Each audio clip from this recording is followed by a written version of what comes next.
हरे कृष्णा। तो देखिए, आज मैं आप सभी को बताने वाली हूँ जो इस बार परिवर्तनी एकादशी हो रही है वो कौन से योग में हो रही है, क्योंकि इस बार परिवर्तनी एकादशी को 3 शुभ योगों का निर्माण हो रहा है।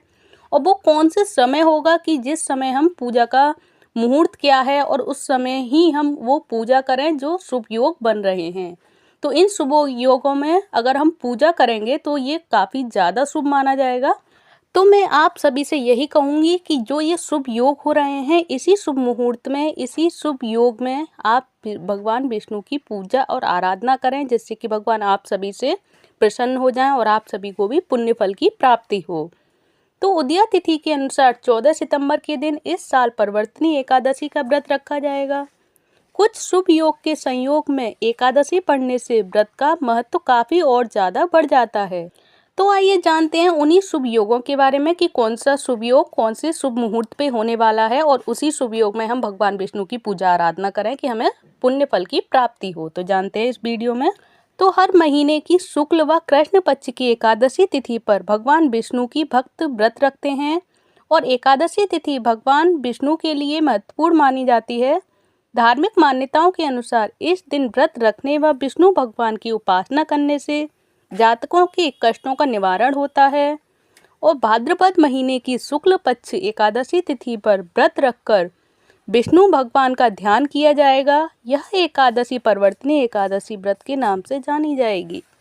तो आइए जानते हैं इस परिवर्तनी एकादशी की शुभ डेट के बारे में, शुभ योग के बारे में और शुभ मुहूर्त के बारे में और शुभ पूजा विधि और मंत्र के बारे में कि भगवान विष्णु की हम किस प्रकार से पूजा विधि करेंगे, किस प्रकार के जो मंत्र बोले जाते हैं भगवान विष्णु की एकादशी पर, वो कौन से मंत्र होंगे जिनसे भगवान विष्णु प्रसन्न होंगे और शुभ डेट कौन सी होगी। सो प्लीज़ ध्यान से और मन लगाकर सुने इस वीडियो को।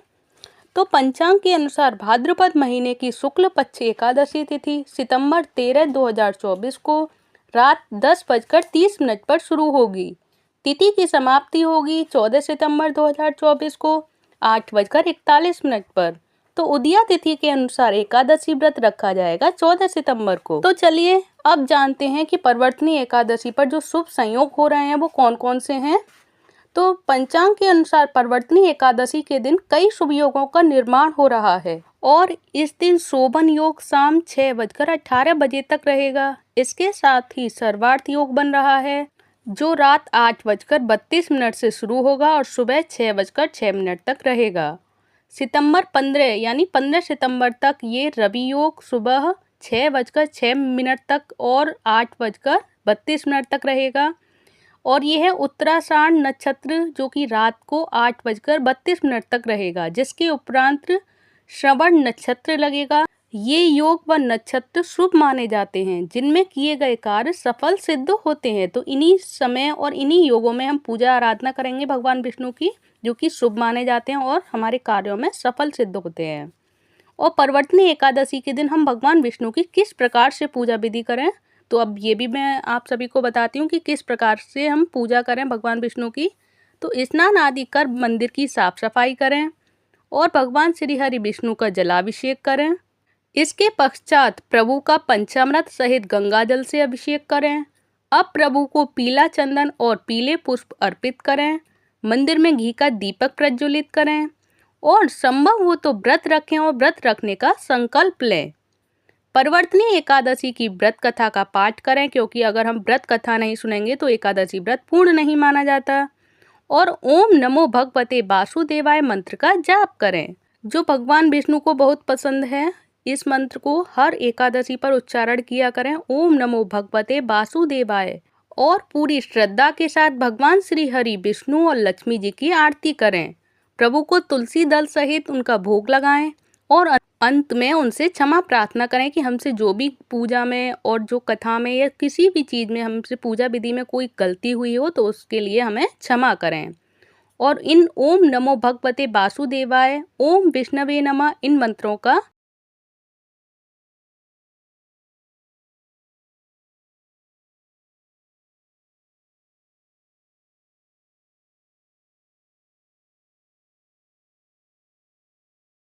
उच्चारण करें, जो कि भगवान विष्णु और माँ लक्ष्मी को बहुत पसंद हैं और उनको प्रिय हैं। और उनको प्रसन्न करने के लिए हम इन मंत्रों का उच्चारण तो कर ही सकते हैं। और आज की ये सारी जानकारी और ये शुभ योगों के बारे में और ये परिवर्तनीय एकादशी के बारे में ये सारी जानकारी आप सभी को कैसी लगी, प्लीज़ मुझे कमेंट बॉक्स में बताइएगा। अच्छी लगी है तो प्लीज़ वीडियो को लाइक करें, चैनल को सब्सक्राइब करें। हरे कृष्णा, हरि बोल। हरे कृष्णा। तो देखिए, आज मैं आप सभी को सुनाऊंगी परिवर्तनीय एकादशी व्रत कथा, जिसको कि वामन एकादशी भी कहते हैं। तो देखिए, इस परिवर्तनीय एकादशी की व्रत कथा सुनने मात्र से होती है समस्त पापों से हमें मुक्ति प्रदान होती है। और ये इतनी ज़्यादा फल देने वाली होती है ये व्रत कथा कि जो वाजपेयी यज्ञ के समान होती है। तो ये कथा कौन सी है तो मैं इस वीडियो में सुनाने वाली हूँ। प्लीज़ ध्यान से मन लगाकर सुने, क्योंकि परिवर्तनीय एकादशी को एकादशी व्रत कथा ना सुने तो ये व्रत कथा और व्रत पूर्ण नहीं माना जाता। तो मैं आप सभी से कहूँगी कि जो भी परिवर्तनीय एकादशी का व्रत रहेंगे या वामन एकादशी का व्रत रहेंगे, वो प्लीज़ इस एकादशी व्रत कथा को अवश्य सुनें, जिसको करने मात्र से ही सारे पापों से, हमें पुराने पापों से मुक्ति प्रदान होती है और पुण्य फलदायी होती है, क्योंकि अश्वमेध यज्ञ के समान इसकी फल की प्राप्ति होती है। तो जानेंगे परिवर्तनीय एकादशी के बारे में। तो भाद्रपद मास के शुक्ल पक्ष की एकादशी को क्षीर सागर में 4 मास से शयन करने के मध्य भगवान इस दिन करवट भी बदलते हैं, और निद्रामग्न भगवान के करवट परिवर्तन के कारण ही इसका नाम, शास्त्रीय नाम परिवर्तनीय एकादशी है। आज के दिन भगवान के वामन अवतार की पूजा भी की जाती है, और भगवान विष्णु के बौने रूप यानी वामन अवतार की यह पूजा वाजपेयी यज्ञ के समान फल देने वाली तथा समस्त पापों को नष्ट करने वाली होती है। भगवान वामन की पूजा के कारण कुछ व्यक्ति इसे वामन एकादशी भी कहते हैं। इसके दूसरे दिन मनाई जाती है वामन जयंती। तो दूसरे दिन आएगी वामन जयंती। और धर्मराज युधिष्ठिर ने कहा, हे माधव, भाद्रपद मास के शुक्ल पक्ष की एकादशी का नाम विधि विधान तथा महात्म विस्तार पूर्वक मेरी जानने की आपसे अभिलाषा है। कृपया करके इस बारे में मुझे कुछ बतलाइए। तो श्री कृष्ण भगवान ने कहा, हे राजन, सब पापों को नष्ट करने वाली और स्वर्ग प्रदायक उत्तम वामन एकादशी का महात्म मैं तुमसे कहता हूँ, ध्यान पूर्वक सुनो। यह एकादशी जयंती एकादशी भी कहलाती है। इसका व्रत करने से वाजपेयी यज्ञ का फल प्राप्त होता है। पापियों के पाप नाश करने के लिए इससे बढ़कर अन्य कोई उपाय नहीं है। जो मनुष्य इस एकादशी के दिन मेरे वामन रूप की पूजा करता है, वह तीनों लोकों की पूजा कर लेता है। मोक्ष की इच्छा से रखने वाले मनुष्य इस व्रत को अवश्य करें। जो कमल नयन भगवान का कमल से पूजा करते हैं, वह अवश्य भगवान के समीप जाते हैं। जो भाद्रपद शुक्ल पक्ष की एकादशी को व्रत और पूजन करते हैं, उसे ब्रह्मा और विष्णु सहित तीनों लोगों का पूजन करने का पुण्य फलदायी फल प्राप्त होता है। तो सभी को इस परिवर्तनीय एकादशी का व्रत अवश्य करना चाहिए, क्योंकि इस दिन भगवान विष्णु क्षीर सागर में अपने 4 माह के शयन के मध्य करवट बदलते हैं। भगवान के ये वचन सुनकर युधिष्ठिर बोले, हे भगवान, मुझे अति जिज्ञासा हो रही है कि संपूर्ण सृष्टि का संचालन करते हुए आप किस प्रकार सोते और करवट लेते हैं। किस प्रकार राजा बलि को आपने वचन में बांधा और वामन रूप रखकर क्या क्या लीलाएं की। आपके करवट बदलने के उपलक्ष्य में हमको क्या करना चाहिए, यह बातें आप विस्तार पूर्वक मुझसे कहिए। तो श्री कृष्ण ने कहा, हे राजन, अब आप सब पापों को नष्ट करने वाली इस कथा को ध्यान पूर्वक सुनिए। त्रेता युग में बलि नामक एक दैत्य मेरा परम भक्त, अत्यंत दानी, सत्यवादी तथा ब्राह्मणों का सेवक था। यज्ञों के प्रभाव से उसने इंद्रादिक सभी देवताओं को जीत लिया। अब तो उसने देवलोक पर भी अपना आधिपत्य जमाकर सभी देवताओं को स्वर्ग से भगा दिया और संपूर्ण लोकों का स्वामी बनकर बैठ गया।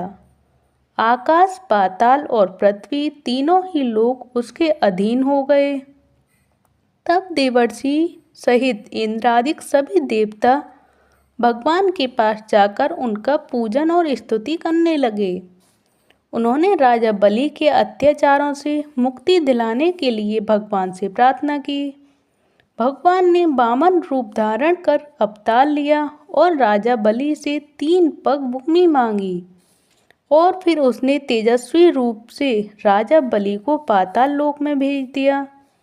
यह वार्ता सुनकर राजा युधिष्ठिर ने पूछा, हे जनार्दन, आपने वामन रूप धारण करके उस महाबली दैत्य को किस प्रकार जीता?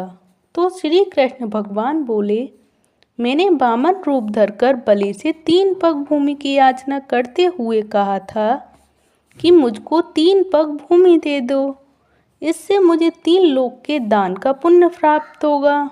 तो राजा बलि ने इसको तुच्छ याचना समझकर मुझसे कहा कि 3 पग भूमि तो कुछ भी नहीं है।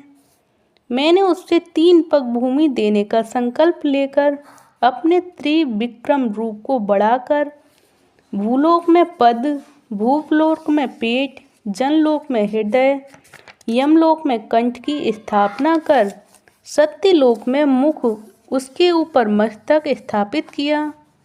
सूर्य, चंद्रमा आदि सब ग्रहों, योग, नक्षत्र, इंद्रादिक देवताओं और शेष आदि सब नागगणों ने विविध प्रकार से वेद सूक्तों से प्रार्थना की। 2 पग नापने के बाद मैंने राजा बलि का हाथ पकड़कर कहा, हे राजन, एक पद से पृथ्वी और दूसरे से स्वर्गलोक पूर्ण हो गए। अब तीसरा पैर कहाँ पर रखूं? तब बलि ने अपना सिर झुका लिया और मैंने अपना पैर उसके मस्तक पर रख दिया। इससे मेरा वह भक्त पाताल को चला गया। उसकी विनती और नम्रता को देखकर मैंने कहा, हे बलि, मैं सदैव तुम्हारे निकट ही रहूँगा। विरोचन के पुत्र बलि के कहने पर वहाँ पर भाद्रपद शुक्ल परवर्तनी एकादशी के दिन बलि के आश्रम पर मेरी मूर्ति स्थापित हुई और दूसरी क्षीर सागर में शेषनाग की पीठ पर हुई। कथा सुनाने के पश्चात भगवान श्री कृष्ण ने कहा, हे युधिष्ठिर, इस एकादशी को भगवान शयन करते हुए करवट लेते हैं। इसीलिए त्रिलोकी के नाथ विष्णु भगवान का आज विशेष पूजन किया जाता है। उसके निमित्त तांबा, चांदी, चावल और दही का दान उचित है। रात्रि को जागरण अवश्य करना चाहिए। जो इस प्रकार व्रत करते हैं वे सब पापों से मुक्त होकर स्वर्गलोक को जाते हैं। उनका चंद्रमा के समान निर्बल यश संसार में फैलता है। जो पापों को नष्ट करने वाली इस कथा को पढ़ते अथवा सुनते हैं उनको भी 1000 अश्वमेध यज्ञ का फल प्राप्त होता है। तो देखिए, ये है परवर्तनी एकादशी कथा की महिमा कि हमें इस कथा को क्यों पढ़नी चाहिए, क्यों सुनानी चाहिए। जिसको नहीं आती है इससे बहुत यश फैलता है संसार में। तो आप सभी को भी अगर ये परवर्तनी एकादशी व्रत कथा अच्छी लगी हो तो प्लीज़ वीडियो को लाइक करें, चैनल को सब्सक्राइब करें और कमेंट बॉक्स में लिखें जय श्री हरि। हरे कृष्णा, हरि बोल। हरे कृष्णा। देखिए, आज मैं आप सभी को बताऊंगी परवर्तनी एकादशी क्यों मनाते हैं और इस बार जो एकादशी होने जा रही है वो होने जा रही है परवर्तनी एकादशी। और मान्यता के अनुसार इस परवर्तनी एकादशी पर भगवान विष्णु करवट बदलते हैं। तो भगवान विष्णु क्यों बदलते हैं करवट, तो इस वीडियो में आप सभी को यही बताने वाली हूँ कि एकादशी कब हो रही है, कौन सी एकादशी हो रही है और भगवान विष्णु अगर करवट बदलते हैं तो क्यों बदलते हैं करवट, इसकी क्या महत्व है। तो ये सब कुछ इस वीडियो में मैं आप सभी को बताने जा रही हूँ। सो प्लीज़ ध्यान से मन लगाकर सुने। भाद्रपद मास के शुक्ल पक्ष की एकादशी तिथि को परवर्तनी एकादशी मनाई जाती है और इस दिन भगवान विष्णु शयन काल के दौरान करवट बदलते हैं। मान्यता है कि इस दिन भगवान विष्णु और देवी लक्ष्मी की पूजा करने से धन संपत्ति की प्राप्ति होती है और सभी पापों से हमें मुक्ति मिलती है। क्योंकि भगवान विष्णु का ये व्रत एकादशी व्रत भगवान विष्णु को समर्पित है। तो आइए जानते हैं पंडित सच्चिदानंद त्रिपाठी से जानते हैं कि इस साल परवर्तनी एकादशी कब है और इस दिन भगवान विष्णु करवट क्यों बदलते हैं। तो जानेंगे पंडित सच्चिदानंद त्रिपाठी के अनुसार परवर्तनी एकादशी पर भगवान विष्णु शयन काल में करवट बदलते हैं। इसीलिए इसे परवर्तनी एकादशी के नाम से जाना जाता है। इस दिन श्री हरि की पूजा करने से भगवान विष्णु की विशेष कृपा बनी रहती है और परवर्तनी एकादशी का व्रत 14 सितंबर को रखा जाएगा। हिंदू पंचांग के अनुसार भाद्रपद मास के शुक्ल पक्ष की एकादशी 13 सितंबर को रात 10:30 से शुरू होगी और भाद्रपद मास के शुक्ल पक्ष की एकादशी तिथि 14 सितंबर को रात 8:41 पर खत्म होगी, यानी समाप्त होगी। तो महाभारत काल में वर्णित कथा के अनुसार एक बार युधिष्ठिर के पूछने पर भगवान श्री कृष्ण ने उन्हें परवर्तनी एकादशी से जुड़ी एक कथा सुनाई थी। उन्होंने कहा था, त्रेता युग में मेरा एक भक्त था जिसका नाम असुरराज बलि था। वह राक्षस कुल का था, लेकिन उसकी मुझ पर गहरी आस्था थी और श्री कृष्ण ने बताया कि वह प्रतिदिन पूजा पाठ करता था और यज्ञों के माध्यम से ब्राह्मणों को दान देता था। लेकिन समय के साथ उसे अपनी शक्ति का अहंकार हो गया और उसने इंद्रलोक पर आक्रमण कर उसे जीत लिया। इंद्र और अन्य देवताओं को इंद्रलोक छोड़कर जाने पर मजबूर होना पड़ा।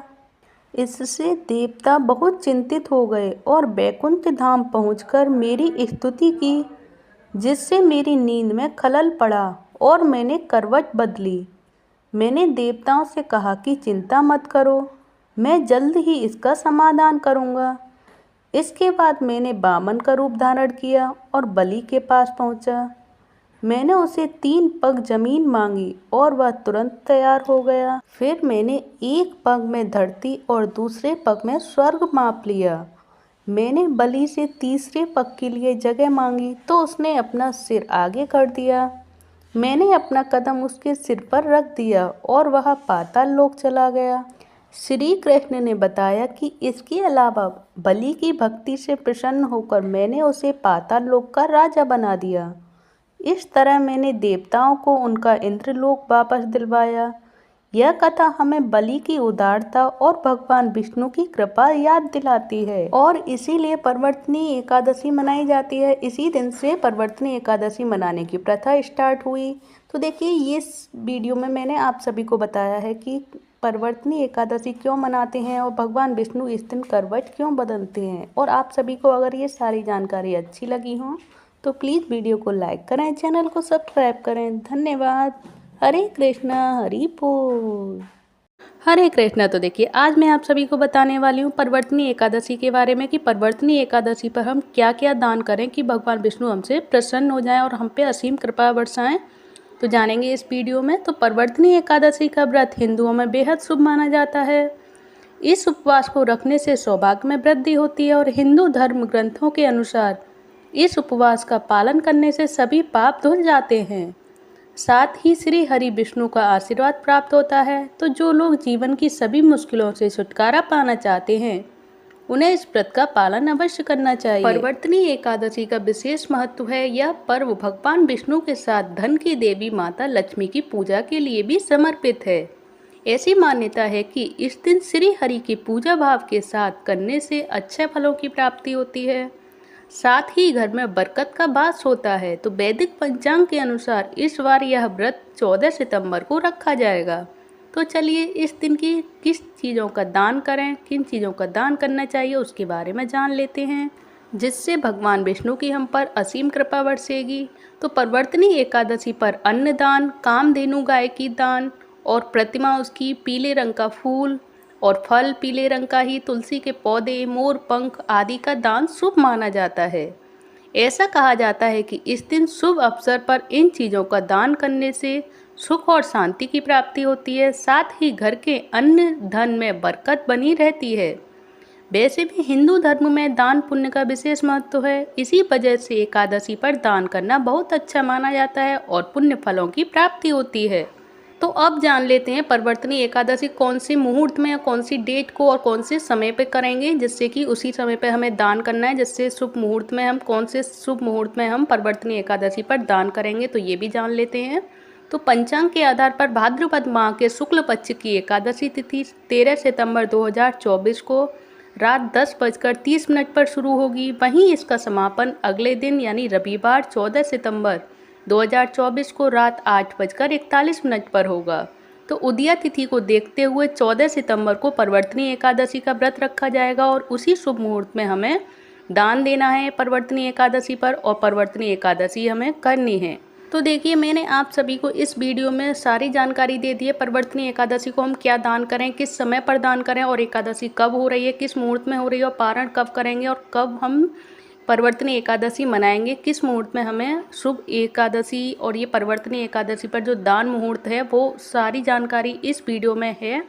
सो प्लीज़ इस वीडियो को ज़्यादा से ज़्यादा शेयर भी करें, जिससे कि आपकी ये जानकारी और सभी के पास भी शेयर हो सके, जिससे उनको भी जानकारी मिले ये सारी कि हम एकादशी पर क्या क्या दान करें और जिससे पुण्य फलों की प्राप्ति हो। और ये सारी जानकारी आप सभी को कैसी लगी प्लीज़ मुझे कमेंट बॉक्स में बताइएगा। अगर अच्छी लगी हो तो प्लीज़ वीडियो को लाइक करें, चैनल को सब्सक्राइब करें। धन्यवाद। हरे कृष्ण हरि बोल। हरे कृष्णा। तो देखिए, इस बार मैं आप सभी को बताने जा रही हूँ इस एकादशी के बारे में कि इस बार जो एकादशी आ रही है वो कौन सी एकादशी आ रही है, उस पर हम किस मुहूर्त में कौन सा व्रत रहेंगे, कौन सी तिथि में हम व्रत रखेंगे, कौन सा शुभ मुहूर्त होगा, सारी जानकारी मैं आप सभी को इस वीडियो में देने वाली हूँ। तो इस बार रखा जाएगा परिवर्तनीय एकादशी व्रत, जो कि सभी मंगलों को करने वाला है।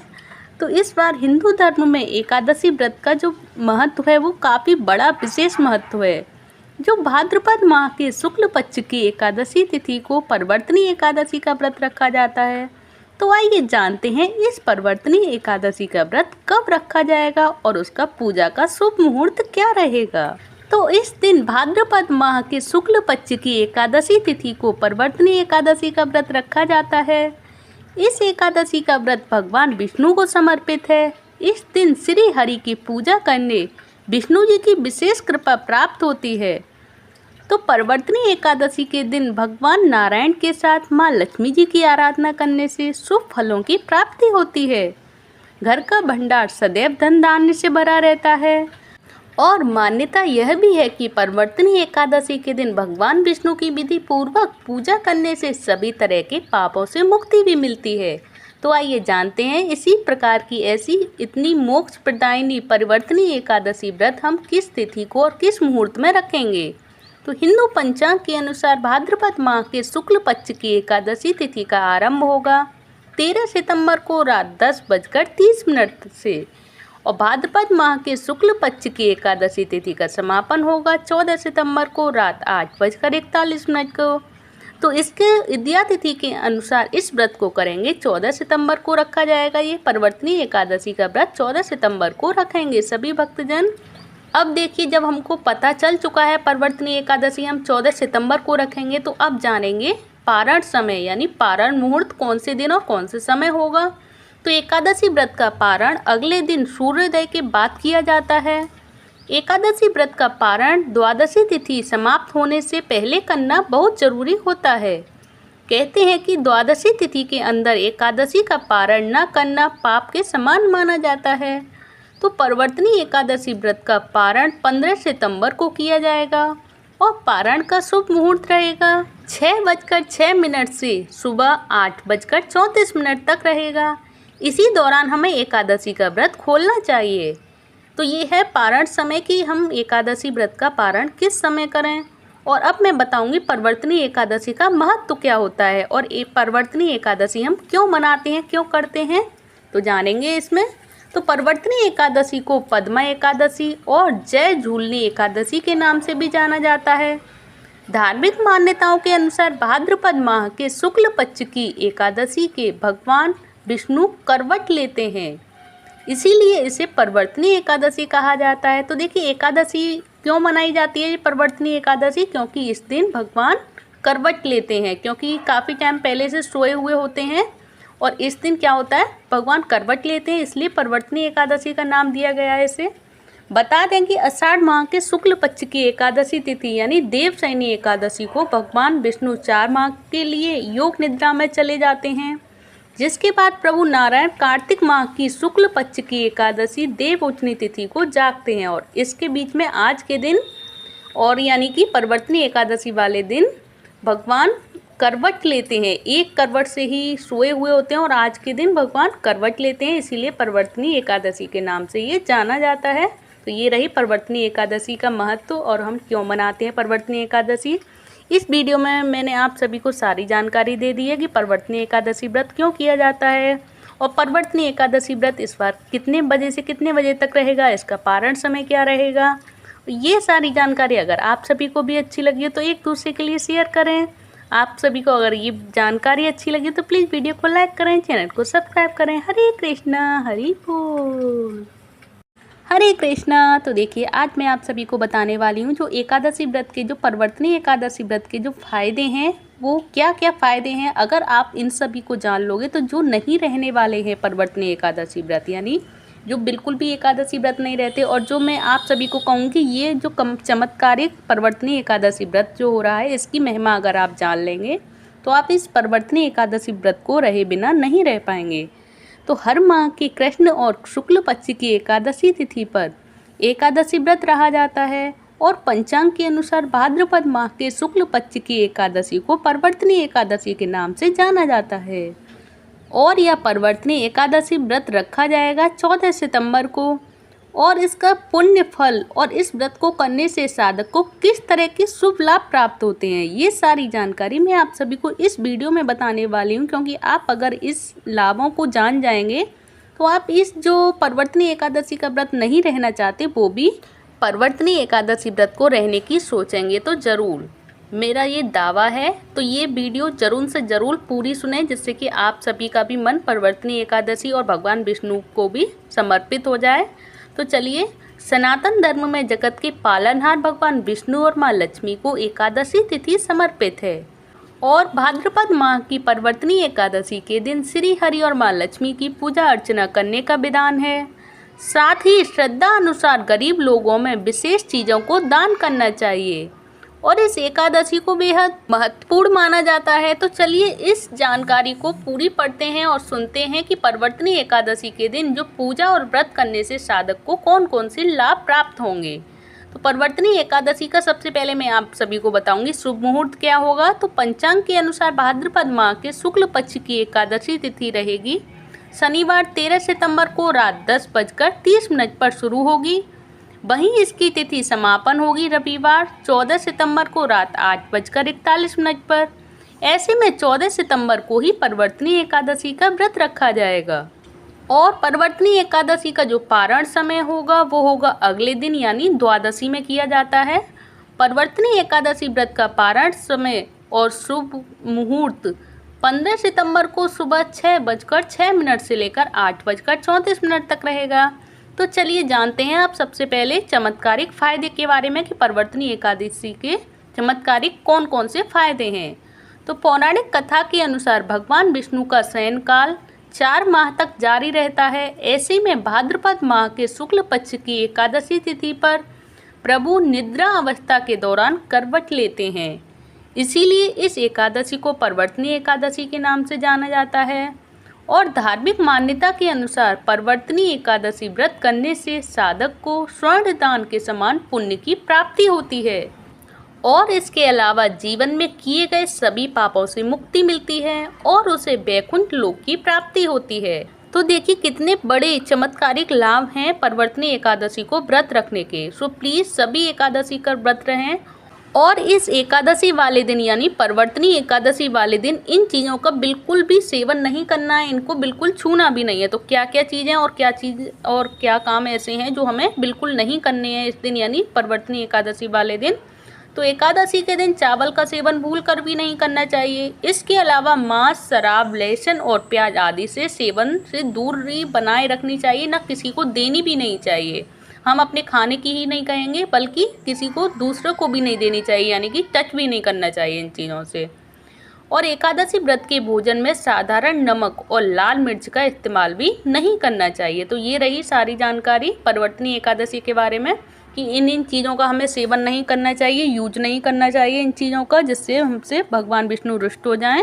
तो देखिए ये जो सारे मैंने आप सभी को भगवान विष्णु से रिलेटेड और जो भगवान विष्णु के परवर्तनी एकादशी से रिलेटेड इतने सारे और इतने अच्छे चमत्कारिक लाभ जो बताए हैं, ये सभी आप सभी को कैसे लगे और इन लाभों को सुनने के बाद किस किस के मन में ये आया कि परवर्तनी एकादशी का व्रत रखना चाहिए और हम भी रखेंगे।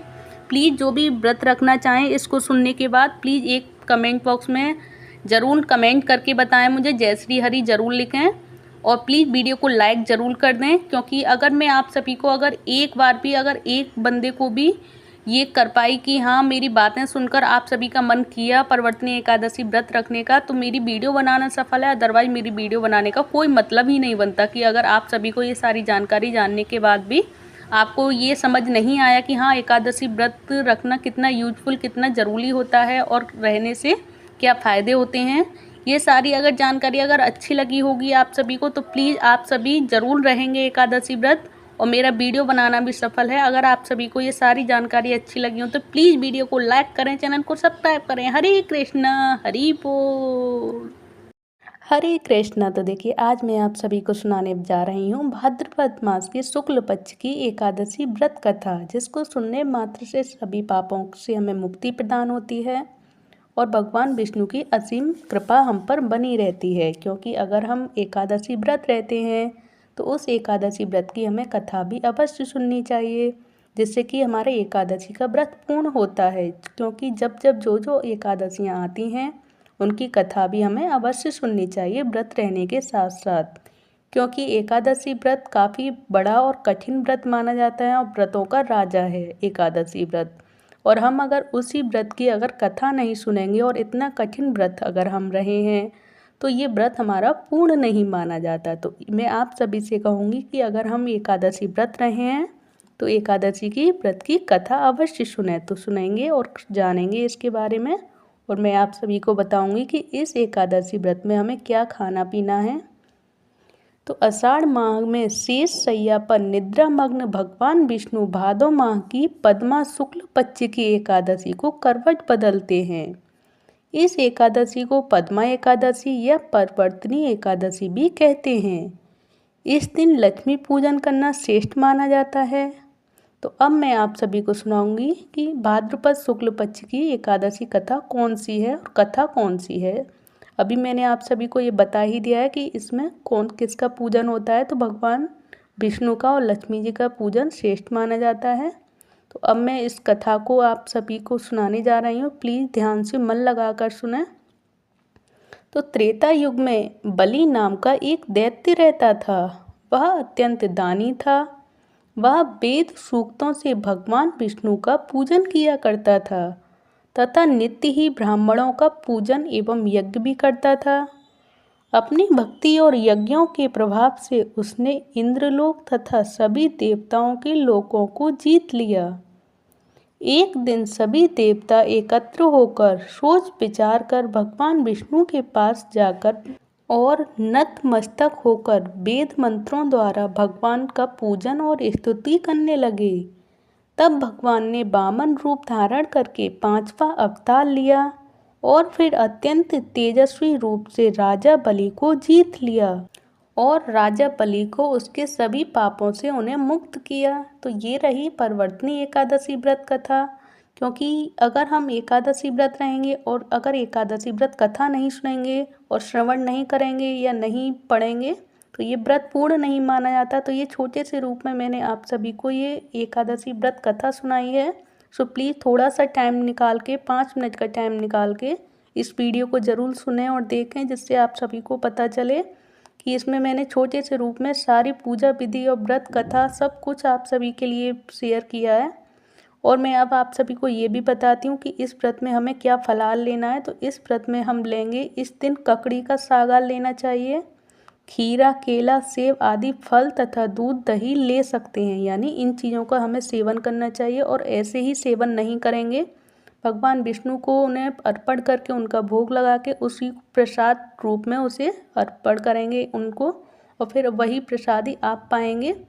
तो इस तरह से आपको ये सागार लेना है। और मैं आप सभी को बता दूं कि एकादशी व्रत कथा के साथ साथ हमको और क्या करना है एकादशी वाले दिन, जो कि भगवान विष्णु को अति प्रिय है। ये काम करना ना भूलें, क्योंकि भगवान विष्णु को हरे कृष्ण महामंत्र बहुत पसंद है और उनको प्रसन्न करने के लिए हम एकादशी वाले दिन ये काम तो कर ही सकते हैं। तो कुछ लोग तो हैं कि कुछ मालाएं करते हैं, डेली करते हैं, तो उनके लिए मैं कहूँगी कि एक माला एक एक्स्ट्रा करें परिवर्तनी एकादशी वाले दिन। और जो बिल्कुल भी मालाएं नहीं करते हैं तो वो हरे कृष्ण महामंत्र की एक माला तो भगवान विष्णु के नाम की अवश्य करें। और अब आप सभी के मन में ये कन्फ्यूजन होगा कि हरे कृष्ण महामंत्र होता कौन सा है जो हमें करना है परिवर्तनी एकादशी वाले दिन।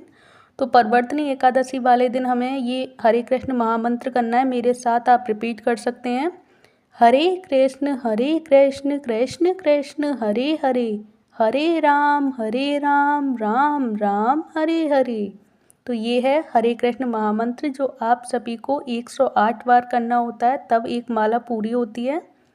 तो आप सभी को ये एक माला हरे कृष्ण महामंत्र की अवश्य भगवान विष्णु को प्रसन्न करने के लिए अवश्य करनी चाहिए, क्योंकि अगर हम इतना कठिन व्रत रहते हैं, एकादशी व्रत रहते हैं, तो हमको उनको भगवान विष्णु को प्रसन्न करने के लिए एक हरे कृष्ण महामंत्र की माला अवश्य करनी चाहिए। और ये सारी जानकारी और भगवान विष्णु की ये परिवर्तनी एकादशी व्रत कथा आप सभी को कैसी लगी प्लीज़ मुझे कमेंट बॉक्स में बताइएगा। अगर अच्छी लगी हो तो प्लीज़ वीडियो को लाइक करें, चैनल को सब्सक्राइब करें। हरे कृष्ण हरि बोल।